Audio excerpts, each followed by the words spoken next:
freaking first cut. Golly.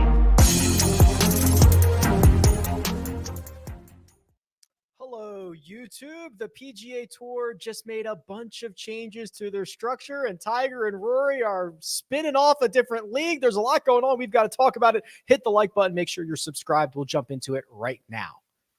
Welcome to the First Cut Podcast. I'm Rick Gehman. That right there, Greg DuCharme, and Greg, an emergency pod for arguably one of the bigger golf news days we've had in some time. It felt like it was just nugget after nugget after nugget this morning. Yeah, this was very interesting and a very good listen from Commissioner Jay Monahan, and very interesting to read all the comments and all the remarks. But this is the amazing thing to me is how quickly this changed. You know, there was a players only meeting last week, and this stuff set into effect right away. And I think that's a really nice change of pace for the PGA Tour. You know, moving really quickly on things, and players are going to see the benefit right away. Yeah, we talked about this before, and I actually described changes happening on the PGA Tour like trying to turn a battleship. And I thought it would be multiple years before they could do anything of substance. Jay Monahan had a presser this morning and announced these changes effective immediately. And Greg, we can kind of go through these in a couple of sections here. So let's start with this one. Top players move to a more unified schedule moving forward. So this, to me, is kind of the big takeaway from the Tiger Rory Ran meeting at Hotel DuPont in Wilmington last week, is that they look each other in the eyes and they say, hey, are we willing to kind of unify our schedule around what looks to be 20 events, you know, all the elevated events like the Genesis Invitational, the API, the Memorial, the Match Play, the Tournament of Champions, the 3 playoff events, the 4 events that we don't even know what are going to be elevated yet. Like we're going to see the top players get together like 20 times next year, which is way more than we see right now. Yes, it is. But it is and it isn't. In a way, you look at these events and they are the events where we see the top players. I mean, every once in a while you see somebody potentially skip one. But when I look at this, so again, I think these are the events where we see the top players coming together for the most part. What I find really interesting about this is the definition of top players. And this isn't the best players based on official world golf ranking or the best players based on their position in the FedEx Cup or exemptions or anything like that. It's the top players in terms of their impact, right? It's based on the player impact program. And I find that to be very, very interesting. And ultimately, this is a promise for those guys coming together and saying, yeah, we're going to play. And that's at least for this year. It sounds like that may change in 2024. But the exact criteria of what defines a top player is unknown beyond this upcoming year. And I find that very interesting. That's a really big point I want to mine into for a second. But before we do that, credit to Brendan Quinn here, who put this together. He's with The Athletic. He just kind of did a little bit of napkin math. So basically, over this year, in 2022, 15 of the top 30 players got together in the same field 5 times. That's it. 5 times. Now there's almost a guarantee of, I guess, depending on what other events they play, like at least 18 times. We've actually never seen remember, independent contractors, right? It's part of this whole thing where they have all agreed to play the same event. That's generally unheard of. Yes, it is. So say that to me again. I didn't see this napkin math. 5. Yep. Yeah, go ahead. 15 or more of the top 30 players. So he kind of said of the top guy. He did not know. This was from a couple of days ago. He did not know the top players at the time. So 15 of the top 30 players competed in the same field only 5 times. Match Play, Scottish Open, Genesis, Waste Management, the Memorial. Okay, so he's excluding majors and playoffs, I assume. He's excluding majors. Yeah. And I actually think he might have tweeted this before the playoffs. So, okay. So let's say so that's 5 plus 4. So maybe it's closer to 10 or 12. Right. Right. Which is a lot closer to what we're going to see here, if that makes sense. And so again, I'm in no means saying that this is a bad idea, but the key to me in this is the promise. And and again, I think this is why this happened so quickly. If you're Jay Monahan and this is put on your desk and you have top players agreeing to play the same event, well, that's a no-brainer. There's no decision to be made there, because this is something that you can go and sell. We found this out in the court case, or the hearing, the TRO, a couple weeks ago. The PGA Tour makes a lot of their money based on the promise that they can deliver to their sponsors, to the television partners, to these deals. And that's why they had their limitation on non-compete events, because of the promise that they're able to make in advance. And this is a stronger promise, and a much bigger quantity of players agreeing to that. So I think it's a very interesting thing and a no-brainer for Jay Monahan. But what it takes is the players agreeing to do it. What I didn't see, and I should have caveated this at the top, like there's a lot of information we still don't know about, a lot of the logistics and a lot of details. We have basically got an outline of this. So these are elevated events, but they are not they're not smaller field events, right? I mean some of them are by nature, but this is not like top 60 players, no cut, which is something we had kind of heard before. The Memorial is still going to be that 120 golfer field. It's just that everyone has kind of agreed to get together at the same spots. Right. And again, it's only the 20 top players, again, most impactful players, right? 20, you could say, most popular players that have agreed to do it. But also, if you read the release that Jay Monahan sent out, it's if eligible. So, right, you're not going to necessarily get them in the Tour Championship. Some of them may not qualify. The Tournament of Champions, same deal. Some of them may not qualify. So it doesn't change the events, right? It's not like a complete copycat of LIV, where they're going to smaller fields, no cuts, with a $20 million purse. They're taking the events that they currently have and agreeing to play in them. And the purse is raised, which we knew about a little while ago. And today we learned that more are going to raise. So it's a win for the players, because the purses are going to be playing for more money. That's a win. It's a win for the fans, because you now have a commitment that they're all going to play together. Again, I would argue it's not going to feel a whole lot different in that regard. I still think these events, well, you're going to get 4 additional ones, which I think is a big deal. I think that really adds to it and changes it, depending on what they are. I hope those rotate, Greg. I think I've seen that idea floated around. That, to me, is a really great idea, or else some of these events are going to get boxed out on having anybody in them, right? But if you rotate, if next year the 4 are, I don't know, Phoenix and RBC Heritage and whatever, and then in 2023 or 2024 it's John Deere and the 3M, like I think that is, I don't want to say an olive branch, but I just think it's a good idea for the game. Well, it'd be very cool, right? And we kind of saw this during COVID after the lockdown, when everybody came back and you had all the top players playing the RBC Heritage and all the top players playing some events that we typically don't see. It really spiced them up, and you got to see what those golf courses are all about from a different perspective. So I do think that's a cool idea. I'm not sure it's going to happen, because again, I'm not sure either. Yeah, right. Like where does all this come from? And Jay talked about this in the press conference. Where does the money come from? Well, a big factor in this is we can go to sponsors and say we can offer more and get more in return. It's a value exchange, if you will. And so I wonder if every event has the capability of doing that. And maybe they do. I don't know. But it's really a cool idea. Realistically, those events will be sold to the highest bidder, right? Like if John Deere is willing to pony up more for a title sponsor, that will be an elevated event. If 3M is willing to, that'll be an elevated, like that's the way I see this going.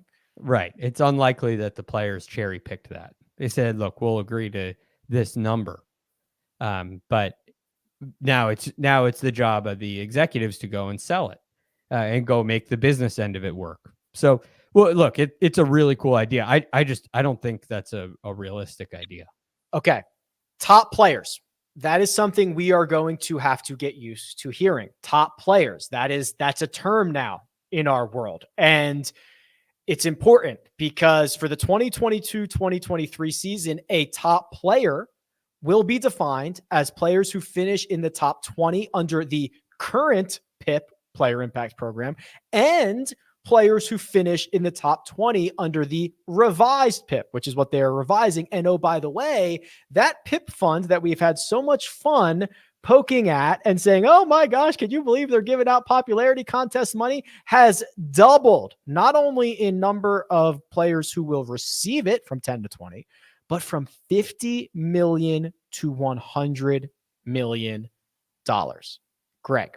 Yes. This is, in my opinion,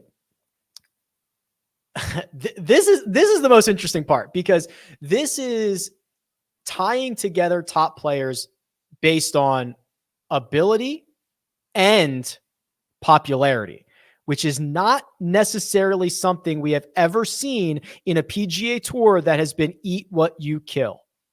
Right. And again, when this first started, I wasn't a huge fan of it. And I'm not necessarily a huge fan of it now. I just understand it a little more. This is the first time I've looked at this list and said, okay, this is really something of value to the PGA Tour. This is a valuable program.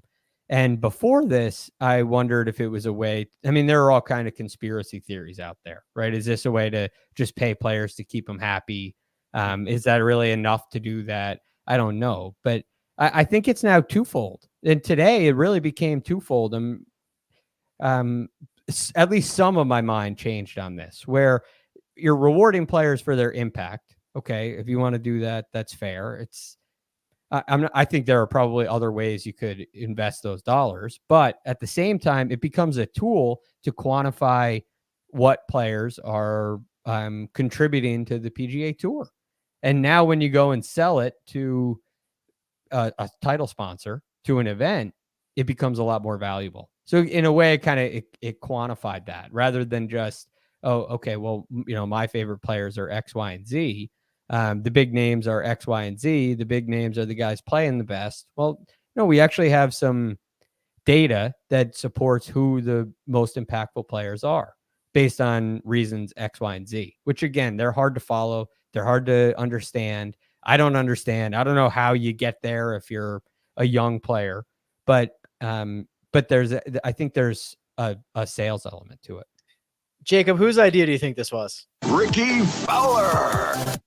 Yeah, it's the Ricky Fowler rule, right? I mean, and Tiger Woods as well, because he's not playing as many. But this is a stark contrast from the pure meritocracy of the PGA Tour. Now, I'm not saying it's not necessary, Greg, because maybe it's necessary, because I've said this countless times. What I believe LIV Golf did correctly was not necessarily care as much about recent form, guys that are contending on a regular basis, but getting guys that people care about, right? Phil Mickelson and Bubba Watson, and, maybe it's Lee Westwood, maybe it's Sergio Garcia, maybe it's Brooks Koepka, all these guys, Bryson, who moves the needle in a lot of different ways. It was a strategic move by them to get popular guys. And the PGA Tour has now, for the first time ever, written in, basically, you can be really good or you can be really popular. Those are the two things we need from you, or you need to be one of them. Yeah. I still think you need to be really good if you want it to last, because it's not a way for you to keep your PGA Tour card. It's not a way for you to get into these events, which again, I think was really for what I've read on Twitter. I think at least a portion of the public misunderstands that the players on this PIP list aren't getting automatic bids into these events, right? You still have to qualify. All you're doing is promising that you're going to play if you do qualify, which I think is a really big, I think it's a really big aspect to this. But again, is it a necessary thing to reward these guys? Again, I don't know, but I find it interesting that they're now using this list in a much more substantial way than just rewarding players who do well on social media, which of course social media is part of the revised aspect of PIP that's been removed. Right. Okay. So those are the two biggies. Well, I guess there's one more, but the two biggies, top players now going to a more unified schedule, the PIP and the definition of those top players kind of being expanded and defined. And then this one is interesting as well. So there is a earnings assurance program, which, Greg, from what I understand, fully exempt Korn Ferry and PGA Tour members are basically going to have a minimum earning. Now, this is going to be an advance on their winnings. So the minimum for any fully exempt Korn Ferry Tour or PGA Tour player is $500,000. That means if I'm a fully exempt Korn Ferry Tour player and I earn $200,000, the PGA Tour will give me $300,000 more. Now, all right, I read this the same way the first time too, and had conversations with people about it. But I went back and read it again, and it's not Korn Ferry Tour players. It's players from the Korn Ferry Tour category that are on the PGA Tour. So you retweeted a great thread from PGA Tour Communications. Yes, I'm looking at it. If you go back and read that, it's the Korn Ferry Tour category. Correct. Which is an eligibility category of PGA Tour players. So it's not that I'm exempt. I'm a full member of the Korn Ferry Tour and I have this league minimum now. It's I graduated from the Korn Ferry Tour last year. Now I'm a rookie on the PGA Tour, and now I have this this league minimum. The league minimum is only a PGA Tour thing, and I think it's a very reasonable thing, right? Rookies or players who are just getting back on the PGA Tour can take it up front. It relieves a lot of stress. It relieves them in their travel duties. But the reality is most players are going to make that. 167 players made at least $500,000 last year on the PGA Tour. So it's, I think it's a smart thing to do. It gives these players some comfort. Especially for the rookies. I mean, you can come out of the Korn Ferry Tour and play really well, and you're not really netting a lot of dollars. But now all of a sudden, you go there and you know, all right, I'm okay. I'm okay for this year, which I think is great. Andrew Landry, the first guy who did not make 500,000, made 498.7. Andrew, call the PGA Tour. They owe you $1,300. That's what they owe you to get there. Oh, so it's 163, not 167. Oh, yeah. Okay. According to All right, I don't know what Jacob showed me, but according to what that is. Yeah. Yeah. But you're right. You're right about the numbers. So look, it's great. And I don't think it really costs the PGA Tour that much. With this and the next thing I'm sure we'll talk about, Jay said that it would be a $2 to $3 million expense or investment, whatever you want to call it, for the PGA Tour this year. So I think it's a really smart, equitable, fair move for the guys on the other side of the PGA Tour. Right. So a lot of this is going to really help the stars, obviously. Yes. This part, the earnings assurance program, and the next part, the travel stipend program, are to help the bottom. So for non-exempt members, and this is straight from PGA Tour comms, so 126 to 125 and below, they will receive $5,000 for every missed cut to help subsidize travel, tournament-related expenses, and it does not impact tournament purses. This is something we had also heard. I mean, we heard this before LIV existed. We heard guys that would be like, if you go on a bad run of 2 months, you're like losing money out here with how expensive it is to travel.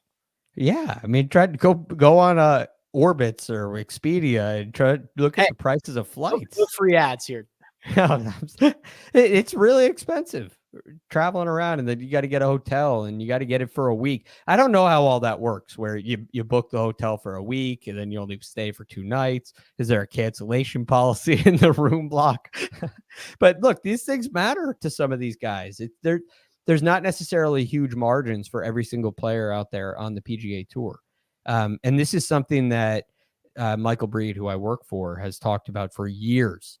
That everybody who plays in a PGA Tour event should be paid, even if they miss the cut. you're still out there. You're creating a full field.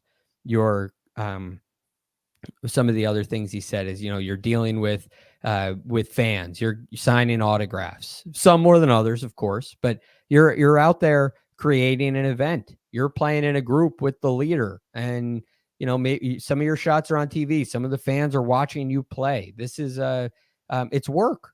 And just because you work 2 days and not 4 doesn't mean you should walk away with 0. So I think this is again, another really fair aspect. And I think it's something that is just simply the right thing to do. And they've done it in other ways with the fully exempt members, right? The $500,000 stipend at the beginning of the year or the end of the year, whatever your choice is. That's a way to make sure that players get paid. The FedEx Cup bonus system pays everybody through 150. You miss the playoffs and you still make $85,000 from the FedEx in bonuses. And to me, that helps cover those missed cuts and that travel expense. But I think this is a really wise thing and the right thing to do. That's the meat of what we learned today. Again, obviously lots of details still to come. LIV did release a statement. It's short. It says, quote, LIV Golf. Sorry, let me start this over. It says, quote, LIV Golf is clearly the best thing that's ever happened to help the careers of professional golfers. End quote.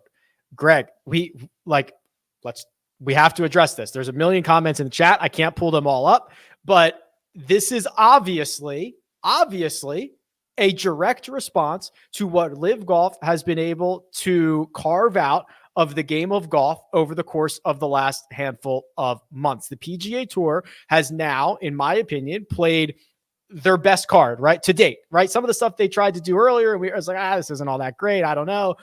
To me, this is their best card to date. There's going to be people who are unhappy because they're going to say it shouldn't have taken a threat from LIV Golf to accomplish this, or they're going to say, oh, you're just copying LIV Golf, or why didn't you do this before? There's still going to be some level of bad taste in people's mouth with this. Yes. And to address some of those things, one, I don't believe that this is just a copy of LIV.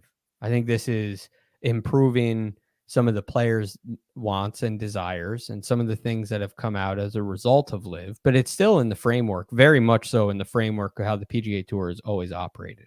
So that would be the first thing. I don't see this as a copy of LIV in any way. But there are some small elements, some small perks for the players that LIV offers, like paying travel expenses and like having guaranteed money that do match here.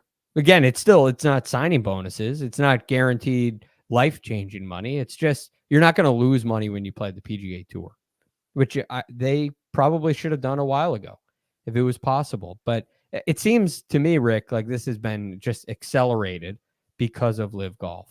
The last thing that I would add is I think we learned how unhappy players really were with the PGA Tour in this move and in this transition. And I don't know how they handled it. I don't know if they went to the commissioner, or if they went to the player advisory council and voiced these complaints, if they were just swirling around in the locker room, or if they just didn't really say anything because they thought this was the only way. And when another option came up, the complaints came up at the same time. I don't know what happened in that regard. But what I do know is when you have a challenger and you make a response to it, that's a good thing. I have been critical of the PGA Tour, obviously. I've been critical of LIV plenty of times. I'm actually quite surprised and almost impressed with how quickly they were able to do this. And maybe it means that we watch 57 minutes of commercials every hour. I don't know what it's going to look like, Greg. Like, I don't know how they're going to pay for all this. But I guess it shows the power. I mean, literally, of Tiger Woods and Rory McIlroy getting into a room with the players and looking them in the eye and say, if we do this, are you committed to this? And then taking that plan to Jay Monahan and basically say, I mean, obviously I don't know what was said, but like this is the plan. This is what will make us happy, I guess. And how can we get there? It really is amazing how quickly this came together based on what we knew of the conversations. So I want to ask you about this. It happens very quickly because the players come together and decide on this. Mm-hmm. Do you think the players beforehand thought there was these particular players, right? These top guys, these guys that are in the players only meeting. Do you think they were happy with the way the PGA Tour operated before? And now they're trying to serve the fans, serve the sponsors, generate more income? Like, do you think they're starting to get creative because they feel like they have to? Or do you think these players were what do you think led to this from the players' perspective? Because that's ultimately why all this happened. Mm-hmm. I don't think let's talking about like the 22. I don't think those guys are super unhappy. I don't know how you could be, right? I mean, they've made insane amounts of money. They set their own schedule, all that stuff. But I do think that there came a time where some other competitor said, hey, we can give you a lot of money for this. And quite frankly, Phil Mickelson and his leverage on the PGA, like Phil was through the wall, created the leverage. He'll never see the leverage that he earned from the PGA Tour, but he just earned it for everybody else. And I think that they were able to say, listen, we can have this phrase we've been talking about, have your cake and eat it too. It's like, we can get a lot of the same stuff here, still be able to play in events that we think are prestigious, still definitely be able to play major championships, not have to answer questions about where the money's coming from, XYZ, not have to go through this massive. I just think it was an opportunity and they seized it. All right. You brought something else up. It leads to another question I have. Do you think this changes the legacy that Phil Mickelson leaves behind? No.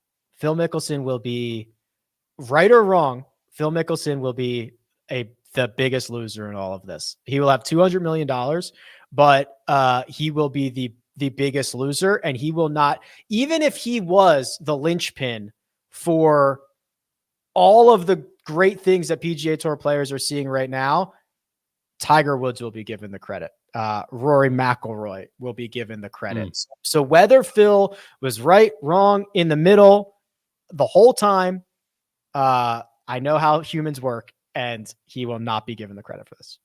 Wow. Very interesting.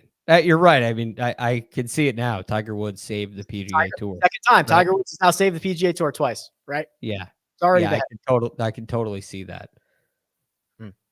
It's fascinating.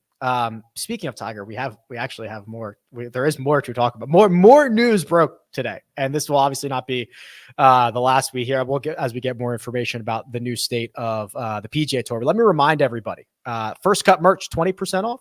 20%. If you don't have that sweet LIV money, you don't have that sweet PGA Tour money, you want to save 20%, you can do that. First Cut 20 at checkout. You can go over and scan the QR code that Jacob has on the screen right now. Get yourself the etched water glasses, get yourself some hats, some shirts, some sweatshirts, all that fun stuff. Again, the code you're looking for there, First Cut 20. Rory and Tiger Woods have unveiled a plan for what is essentially a new tour, TGL. And they've described how this is going to work a little bit. We're going to talk about that, but first we're going to take a quick break and hear a word from our partners. And we're back. Okay. More. TGL. What does TGL stand for? Do we know? No, I don't. Did they ever announce what TGL stands for? The Golf League, Tiger Golf League? They did. What is it? I got to go look it up, but I remember them formally announcing what it stands for. Tiger Golf League? That would be interesting. I want to think it's like the Golf League, but it's not really the Golf League, is it? I was thinking when I read that, I was thinking of the golf club. The golf club, yes, the video game. Yeah. Or you could just go like the country club, right? Just like call yourself. Yeah. ECC. Could it be Tomorrow Golf League? That's probably what it is. That's the name of their company. Do we have any idea what TGL said? Okay, while we figure that out, Jacob will look it up. All right, while we figure that out, so Rory McIlroy and Tiger Woods with this Tomorrow company have come together to announce TGL, which is going to be golf seemingly like we've never seen before. So it is going to be, quote, tech infused. They're going to be inside in an arena or in some type of venue with a lot of data and probably like virtual reality and shot trackers and all this stuff. And it's going to be 15 regular season Monday night matches that will have some type of playoff system. And then all of this is kicking off in January of 2024. Playoffs? There you go. I got an answer for you real quick. Okay. Yeah, it is. Team Golf League. I got to give them credit. They've been very active on social media today on the Twitter handle, like replying to almost anyone who tweets at them or about them. Golf League. Team Golf League. All right. Well, I'd call it TGL too. You know what Tiger loves to do is just remove the vowels from everything. All of it's like just no vowels here, by the way. Just call it something else. Oh, that's so funny. Well, I think the reason this will have some legs at the start is because of Tiger and Rory, obviously. I mean, I've always thought people would watch Tiger Woods go grocery shopping. I'm sure he's like me. He probably doesn't do that. Loss, I guarantee it. Yeah, the most rare occurrence possible in the universe is that I see Tiger Woods in a grocery store, because neither of us are ever going to be in there. But all that aside, it's an interesting concept. I'm not sure what to make of it. I feel like I have to see this thing all play out, but it's very clear to me what their mission is. It's to attack the younger golf audience, right? It's quicker pace. It's a shorter window. It's only one day, and it's got the tech. So that seems to be a very clear purpose to me. Yeah, we've talked about this in the past. I believe that in the 2022 golf fan, there's never been a time more so where there's like two different demographics that watch golf. There's the casual weekend viewing golf fan that skews older and less excited about it. And there's the younger, I'm going to watch Thursday morning PGA Tour live. I want to bet on it. I want to track my fantasy teams. I want to play one and done. This is obviously a play at the latter, the younger demographic. They're promising every shot live within a 2-hour primetime match, 6 different teams of 3 golfers represented by PGA Tour players. By the way, we should mention this is in partnership with the PGA Tour, so there's obviously going to be a lot of overlap there. You're not going to see the LIV guys in this either. This is a way for Tiger and Rory to, honestly, they could make a ton of money off this and solidify the legacy moving forward. It's almost like their video games. Both of these guys have been the names of golf video games. It's like their video games come to life, which is a cool concept. Again, I'm not sure it's something that I'm overly interested in. It doesn't necessarily get me excited, but I certainly see their purpose. And I think there is a market that will be interested, even if it's just for Tiger. I mean, there are going to be people who want to see this, and I think it'll generate some buzz when it first starts. Yeah, we don't have any more information. Like, we have less information about this block than we do on the last block. Yes. We've got the mock-ups. Jacob, can you go back to some of those mock-ups there? Yeah, where they're inside an arena. I don't know if this is like, does it have a roof? Like, I don't know what this even remotely looks like. Because even if no matter how big the venue is, you can't have like multiple holes. I don't know. This is. I originally thought they were going to go set up a simulator in like Cowboy Stadium, like go around big cities. But it sounds like, from what I read today, they're going to basically build a venue. It's going to be. It's not going to travel. It's just going to be like, hey, you go to Jupiter, to the Jupiter Golf Arena, the Tomorrow Sports Golf Arena, or whatever it is. That was my grasp on my reading today. And we'll see if that takes shape. I mean, I don't know what it's going to take to build this. How many people are you going to put in there? But there's certainly opportunity in a venue like this, even outside of TGL, right? There are other things you can do in a venue that seats this many people. Yeah, I was going to pop in and just say the UFC, they basically own a complex like this that they will run most of their non-pay-per-view events out of. So they'll have like their Contender Series out of a venue in Las Vegas, and then just sort of your Friday night, cable television fights will run off of that. So this is like what it reminded me of the most, is like they call it their Apex Center. Interesting. I'm their demo here, right? Like I love the video game golf. I love the sim golf. I like it. Like I have no idea what this is going to look like, but I'm their demo. Yeah. Yeah, it'll be interesting. I mean, you definitely lose some of the allure of watching these guys in person, where you see what the ball does. And that is an amazing attraction. And seeing it through a screen is a different look. But at the same time, we're so much more familiar with numbers in the game, with ball speeds and spin numbers and apexes. And as a viewing audience, we know what that means. And in large part because we see it on TV, and we've had much more opportunity to do it in our own games and see what our numbers are.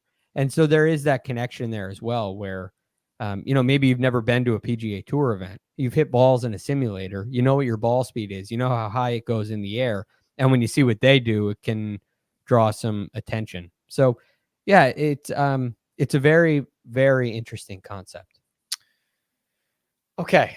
I think that's a good stopping point. Obviously, there is going to be more and more information, and we are going to, over the course of the next couple of days, I'm sure, hear from different players on their reactions to all of this information and so on and so forth. But Greg, don't forget that pesky little tour championship where they give out $18 million to the leader. Yeah, that starts tomorrow. That starts tomorrow morning. So we've got golf. Golf has never been like such a 24/7, 365 thing. Kyle and I talked about this on Sunday. The First Cut podcast, at first, it was like, we're going to do this daily. Are we going to have enough? And now it's like, we should do 2 in a day. And here we are this week doing just that. So yeah, it's an amazing time.